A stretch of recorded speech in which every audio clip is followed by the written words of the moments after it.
Karibu sana katika kipindi hiki cha Mizani ya Afya. Leo tunaangazia ugonjwa wa sickle cell anemia, swala ambalo Celine na Steven Ayuya wanafahamu. Usiende mbali. Kumbuka, hapa ni nyumbani kwako. Hapa ni TV47, macho na sauti yetu. Kayla has sickle cell anemia. She was diagnosed when she was about 4 months. So it has been a journey and a half. What happened is when she was about 4 months, she had pains on her kwa vidole zake. So alikuwa analia na we didn't know what was happening. So we were referred to a pediatrician. Sickle cell is the commonest. We call it hemoglobinopathy because in the red blood cell, which most people know from their biology, is a cell that carries oxygen. But the oxygen is carried by a pigment, and that pigment is called hemoglobin. So most people, when they go to hospital, they'll have a blood test done, and they're told that their hemoglobin is 5, it's 10, and that is what a doctor usually uses to say whether they have anemia. So that hemoglobin with sickle cell tends to have a mutation.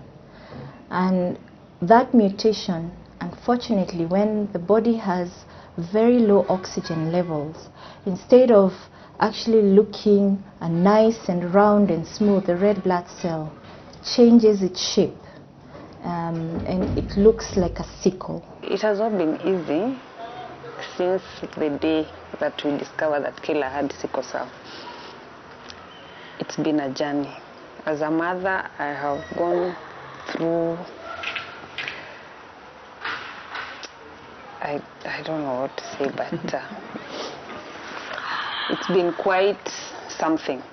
The admissions, you have to miss work, you know, when they admitiwe na mtoto. Yani, I thank God, whatever I'm doing, I'm not employed. So I'm able to, at least I can leave work and go.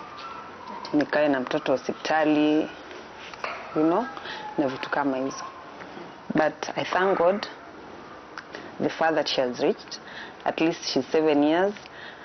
Kuna wakati unapata challenges za nyumba, you get a house girl, mwingine unampata anakuambia, kama there's one day I found someone, a house girl, who came.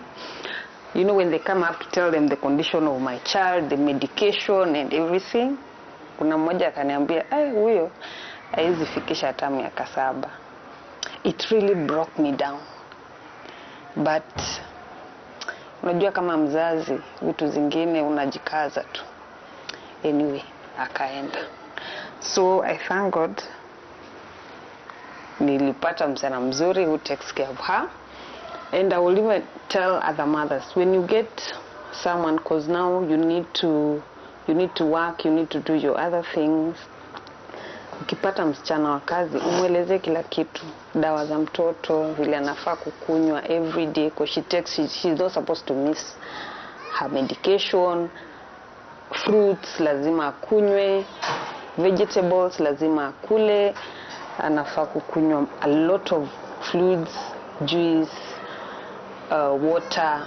Even in school, when she goes to school, I have to go. We speak to the management. We tell the teachers they allow her to take water, as a lot of water as she can in a day.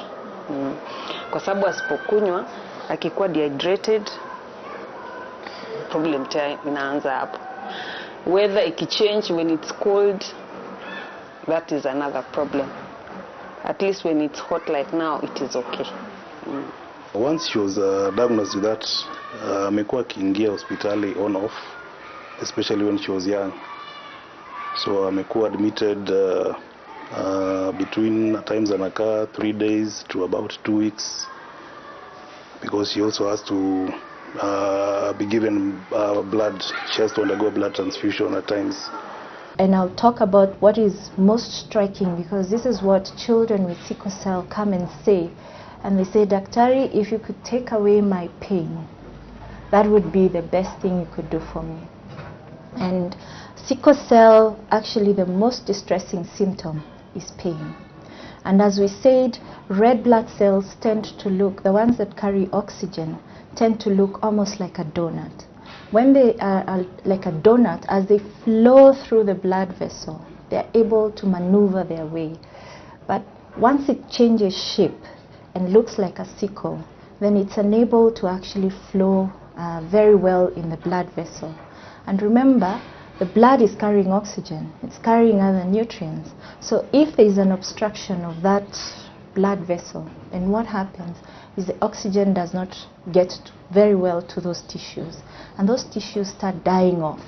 And what that happens is they have something we call pain because of the inflammation that comes in. So it's painful, the area might be swollen, and this is something that is always happening in their body. But if it continues and there are certain triggers, like for example dehydration, or when they have a lot of exercise and they have a lot of acid in their body, or if they have an infection, then what happens is these sickles become even more, reduce more oxygen to those tissues. They actually cause more pain, and that's what brings most of our patients to hospital. So when they are little children, a lot of their pain usually will appear in the fingers and in the toes, and we call it the hand and foot syndrome. And this is something that really confuses a lot of parents, because one night the baby went to sleep very well, and the next morning they wake up and their fingers and their toes are actually swollen, and they can't tell, is it that I had some trauma to my baby, what happened? In fact, some of them come from work and say, I think my house girl has done something wrong to my baby. And if you're not keen as a doctor, you might miss it, but that might actually be the first symptom that a child has sickle cell disease. As they go along, then we notice they tend to have anemia, and anemia is because we're having all those sickles, the body is trying to get rid of them. And then the other symptom we get is that yellowness of the eyes, but even in general you can notice it all over. We call it jaundice, and that is because once the red blood cell, the hemoglobin, is broken down, the byproduct of it is actually called bilirubin, and that is what gives that yellow pigment. Once in a while we do get some complications, and that can be the initial presenting symptom, where we have an organ inside the tummy, and it's called a spleen, and that spleen is actually like a filter, and sometimes the sickle cells can actually obstruct the outlets of that filter, and what happens is then blood is going in but it's not coming out. So all the blood in a baby can actually be trapped within 5 to 10 minutes in that organ, so it grows really quick, and the baby becomes very pale because there is no blood which is in circulation, and if somebody is not quick to recognize it, actually a baby can die if they are not attended to quickly. Then the other big issues that we get is the same can happen still also in the liver, and the other thing is also we can get a crisis where they actually just break down all their red blood cells, and this is what we call the hemolytic crisis. So this can be more accentuated either because of an infection, of dehydration, or that. And those we actually call the acute or the very short-term complications of sickle cell. But sickle cell also tends with time to have complications all over the body. And these we call the chronic complications of sickle cell. And what you have is that it affects the vessels in the brain, it affects the vessels in the eyes, it affects the vessels in the lungs, it affects the vessels in the heart, it affects the vessels also on the lower limbs, and they can get ulcers, they can get big, what we call gallstones, and all these complications, we as doctors need to be cognizant of them, and over again keep screening them and making sure that we pick them early so that we can do something about it. Kunyonya alikuwa ananyonya vizuri ya kunisumbua, but hiyo duration ya kumzaa afike 4 months, hiyo kulia alikuwa analia sana, so nilikuwa nafikiria maybe it's colic. Wanasemaga mtoto anakuwa na colic for 3 months, But now hii kulia inakuwa sana. Mtoto analia for straight 1 hour bila kunyamaza. So nikashindwa hata hii kuangalia kidole yake ndogo ndio ilikuwa imefura. So I actually thought hiyo kidole kufura maybe nilimlalia ama house girl alikuwa anamvalisha sweater ikamfinya or something. So even when we went to hospital, it was just a by the way to tell a doctor to ask about that kafinga. Si ati ilikuwa ni kitu ati serious imenipeleka huko. But sasa kuangalia ndio doctor akasema hapana. Hii kidole, when you see such things we start getting worried. And that's why they went wakafanya hiyo test. We were told to go back after 2 weeks. Those were the longest, I can't even say years of my life. Because we were not sure kama kweli mtoto wako na sickle cell ama ni nini. And you know when in sisi ukianza kusikia anything to do with sickle cell in your child, what rings in your mind, unafikiria tu mtoto anakuacha, you know. So after 2 weeks we went back. Depression, baba yake ako depressed, mimi niko so depressed, you know. But so vile tulienda daktari akasema it is that with time, it has taken time for us to accept. Kuikubali pia si rahisi kwa sababu unakaa ukiona mtoto wako unaona tu mambo ingine. But sasa tunashukuru Mungu. Tutaenda kwenye mapumziko. Tutarudi baada ya muda usio mrefu. Endelea kutazama Mizani ya Afya.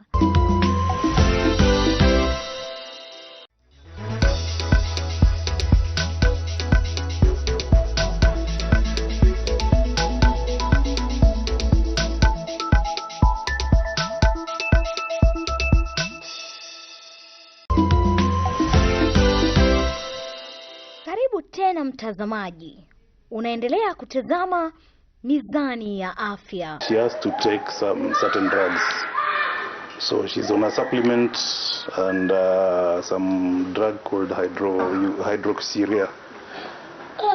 Hiyo husaidia ku reduce the crisis. Another thing pia, if the blood level goes down below, that's the hemoglobin, goes down below 5 or even 6, she becomes very weak and tired and inabidi apatiwe blood transfusion. So hata akisema tu anaumwa na mahali, to me everything stops. Because I know kweli anaumia. Lakini ule mtu ajue akisema anaumwa na mguu anaweza fikiria ni mchezo, but kama anasema anaumwa kweli anaumwa. You have to give her the painkillers. We have the cataflam. That is what we have to give her that. It is a very strong painkiller. Yes, it eases. So when ikiendelea unikukan kama anaendelea kuko in pain, jua amwezi hata keti akianza kuumwa. Ataanza kulia. Vibaya sana. So lazima mkimbie muende hospitali, aende awekwe morphine, you know, awekwe drip, sana awekwe hiyo maji, ndio pole then it goes down. Yani lazima ukue tu ready. You cannot even travel. Ukienda tuseme when you're going up country, lazima tuanze kunywa dawa 2 weeks before to travel. So we have to take the anti-malarials because hawafai malaria. Unakunywa 2 weeks, alafu hiyo wiki pengine mmetravel, tena mkirudi another week akunywe, na bado hata mkirudi bado atakuwa mgonjwa, tena bado mnapeleka tena hospitali. Yeah, it affects, especially akiwa na hiyo crisis ama akiwa na hiyo low blood, it really affects because she has to miss school. Na at times she can miss for about 2 weeks. And also sasa physical activities, at times kama swimming, she cannot go for swimming because once baridi na muingia ina affect. So she tends to have the crisis. First, for us to treat, we must diagnose it. And unfortunately, in our setting, what we diagnose children with sickle cell when they are brought to us, when they have a problem. For example, parents will come and they've had their child coming in with anaemia, and then they're told, oh, your child has, or they have the pain episode, and they're told your child has sickle cell. But that is not the most or the best way to actually diagnose sickle cell. The best way to have sickle cell diagnosis is to do something we call newborn screening. So you screen babies and you screen them either in targeted approach to areas where sickle cell is very common, or you actually do it to the whole population. That means every child who is born in Kenya is actually screened for sickle cell. That is the best way, because within about 2 weeks, then we are able to detect who is not having sickle cell, who is a carrier, and who actually has sickle cell disease. The beauty about that is that then those who have sickle cell disease, we are able to plug them into what we call comprehensive care. And with comprehensive care, because you know a lot of children with sickle cell, they are very sensitive to infections. We start them on prophylactic or preventive antibiotics, and we also give health education to the parents, especially on that complication I'm talking about, which is called splenic sequestration. We teach the parents how to even touch the tummy and know that the spleen is getting bigger and to run to hospital as quickly as possible. We also tell them about immunizations, and something as simple as that. Children with sickle cell don't only require the vaccines that are on the schedule, they will require a few more boosters, because that spleen, not only does it sieve all the bad red blood cells, but also it actually takes away some of these infections. So when it's not functioning properly, children with sickle cell tend to get more sick whenever they have a bacteria in their body. So we give them boosters to try and build their immunity towards that. And we also teach the parents simple things like hydration. Make sure your baby is well hydrated. If there's a sports day, if there's a hot day, make sure your baby has enough fluid in their body so that we reduce the amount of sickling that is happening every time. The other thing we teach them is about fever. Anytime there's fever in a child who has sickle cell disease, I say it's an emergency.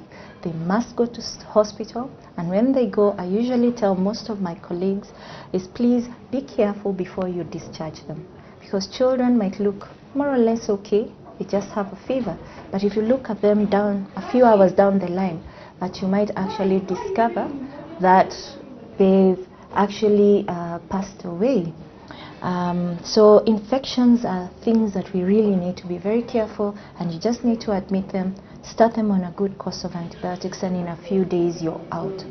Then, as we said, commonly the biggest issue we have with sickle cell is actually pain.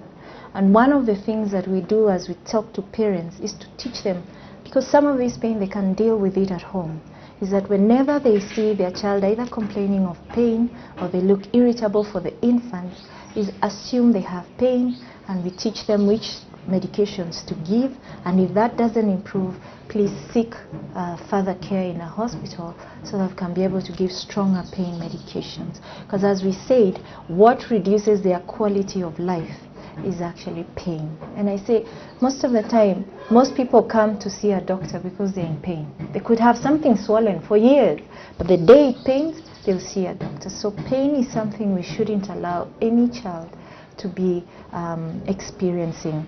Tutaenda kwenye mapumziko. Tutarudi baada ya muda usio mrefu.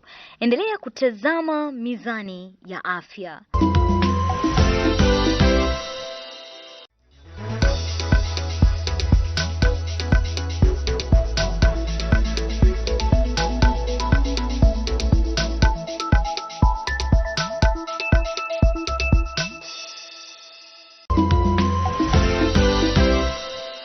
Karibu tena mtazamaji. Unaendelea kutazama Mizani ya Afya. At 4 months, she can't take tablets. So we were giving her the syrups.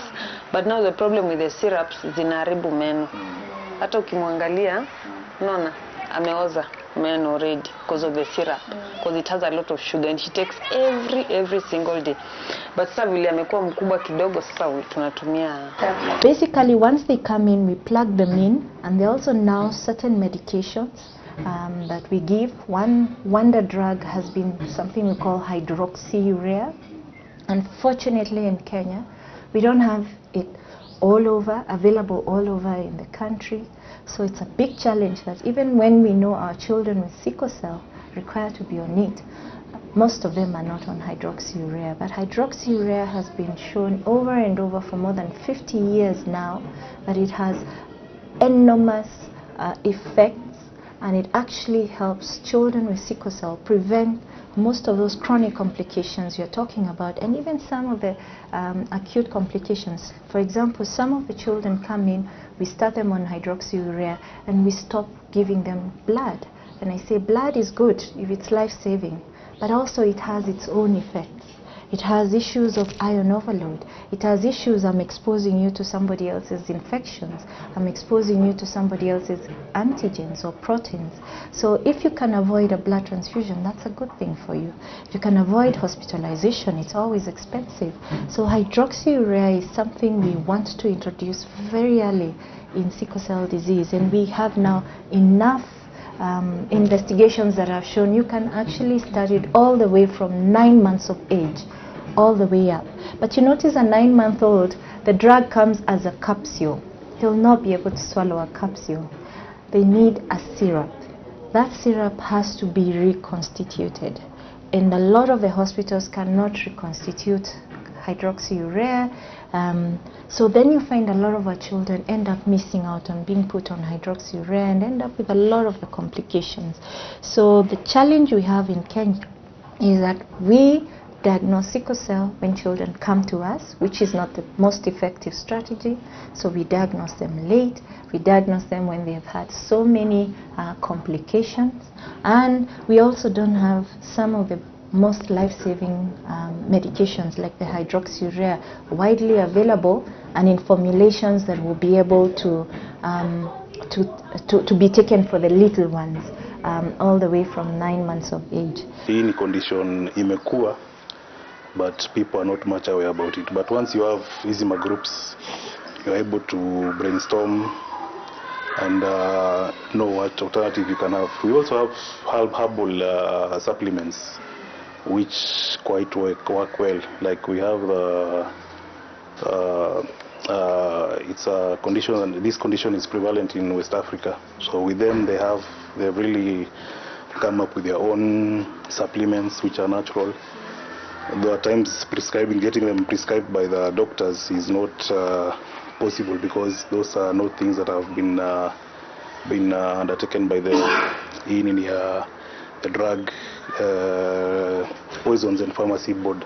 So most of the drugs, these are supplements, huwezi pata kwa other pharmacy. So it's something that maybe people need, the authorities need to look into it. The world has had a lot of research going on, and as I told you, it was diagnosed, and people also identified exactly what causes sickle cell.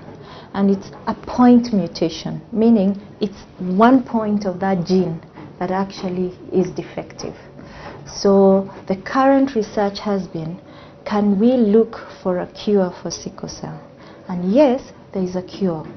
And the cure for sickle cell is either getting a bone marrow transplant or having what we are calling gene therapy. Gene therapy for now is still very experimental. They've reported to cure 1 or 2 individuals, but a lot of studies are going, and probably that's where the future is going to be. But for bone marrow transplant now with sickle cell disease, a lot of centers in the world have tried to cure children or people with sickle cell, and have succeeded. But a bone marrow transplant is a procedure that actually comes also with a lot of challenges, and not only challenges during the transplant itself, but also challenges after, the care after. So most parents will ask me, my child has sickle cell disease, should I go for a bone marrow transplant? And I say, well, for now in Kenya, I don't think we are there yet, because a bone marrow transplant is expensive. It most likely requires a lot of treatment of these children during the transplant itself and after, and care. And if your child has probably mild disease and is doing well on the more conservative care that we have, they might not be the best candidates for a bone marrow transplant. But there are clearly some indications that we have. For example, if they've had one stroke or at least at risk of stroke, those are children you want to send for a transplant.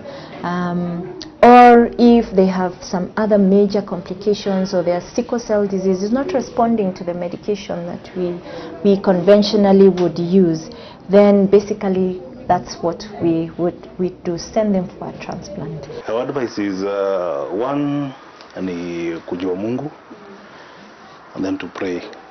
Another thing is kujua, to try and get more information on the condition, especially kama you don't know about it. Like for us, this is the first time we were hearing about it. So the best thing is to try understand your kid, ujue mtoto ako aje, unamsoma, unamu-encourage, alafu pia advice ya doctors. Another thing also kuwa na hizi support groups, because they help a lot. A lot of children are actually lacking the basic care that would make most of them live without getting a bone marrow transplant, because patients, and I was happy to see that there is a 70-year-old professor in the US and has lived with sickle cell all his life. So it tells you people can't survive with sickle cell, but you need some mandatory comprehensive care, and it must start early before you get all these complications. Asante sana kwa kuwa nami kwa wakati huu. Wiki ijayo nitakujuza mengi zaidi. Mimi ni wako Mutheu Mumu.